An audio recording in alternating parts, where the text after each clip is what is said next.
Imposible rin anya na hindi alam ni Anyo na mali at iligal ang kanilang ginagawa. Ngunit nanatili itong bulag at bingi at ginawa pa rin ito laban sa dating Pangulo. Kaya ho binabas ngayon si Ed Anyo. Kahit kaming mga dating kasama niya, talagang tinutulig sa siya. Sapagkat, alam naman ho natin na nagkaroon ng pangalan yan dahil kay Presidente Duterte. Kaya ginawa yan sa cabinet member, naging chief of staff yan dahil kay Presidente Duterte. Alam niya naman, nandun na ako na nasa kabinete siya, pero alam mo na mali. Mali, as in mali, illegal, as in illegal. Dapat either mag-resign ka kung hindi mo na masikmura o tumahimik ka na lang. Aminado si Panelo na hindi niya lubos akalain na magagawa ni Anyo at Teodoro ang Anyay Conspiracy o pakikipagsabwatan laban sa dating presidente ng Pilipinas.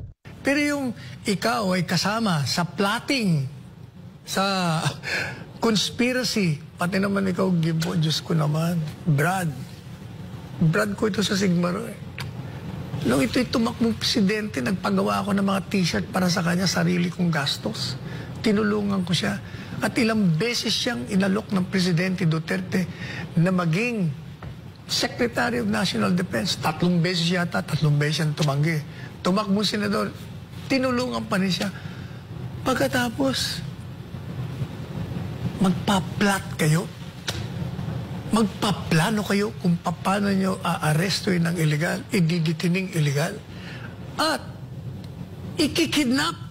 Bukod dito, itinuturing din ni Panelo na isang malaking kawalang hiyaan ang ginawa ng mga dating opisyal ni Duterte. Anya, binalasubas ng mga ito ang dignidad ng dating Pangulo. Bukod pa rito, bigo rin silang binigyan ng sapat na atensyon ang pangangailangang medikal ng dating Pangulo na nagdulot ng matinding epekto sa kanyang kalusugan, lalo na sa pagdinig niya sa The Hague, Netherlands, kung saan kapansin-pansin ang kanyang panghihina. Hindi lang yan. Mabuti sana kung maganda naman yung ayos ng ginawa nyo. Talaga namang balasubas ang ginawa nyo eh. Talagang walang hiya ang pamamaraan na ginawa nyo. Sinaktan nyo pa yung mag-ina. Tapos, itong si Presidente Duterte, alam nyo na nga may sakit. Ano ba yung dinala nyo sa ospital? Sige, sabihin nyo, hindi, binigyan namin ng attention. Binigyan nyo ng attention, hindi nyo nga dinala sa ospital. May ambulansya na doon. Hindi nyo pina-examine na nandun kompleto equipments, ospital. Pangatlo, hindi nyo binigay yung mga prescribed medicine niya. Kaya nakita nyo, nung nagsalita, napansin mo ba? Nagsalita siya, naka-Amerikana nga siya, pero ang boses niya, garalga, parang, ang tingin ko, anong nangyari sa presidente? Baka na mild stroke na ito. Siyempre, yun bang kinaladkad mo yan eh. Hindi niya na pinagpahinga, hindi niya binigyan ng medisina. Pagkatapos, pinabiyahe niya ng ilang oras yun, 16 na oras, mahigit. Talagang pinapatay niya yung tao. Dahil dito hindi raw masisisi ang matinding galit ng taong bayan sa mga inakalang kaibigan noon ni Pangulong Duterte dahil nakikita naman ngayon kung paano nila tinalikuran ang dating presidente. Kayong mga dating mga nagmamahal kay Presidente Duterte na tinulungan ng presidente, hindi nyo man lang naisip yun?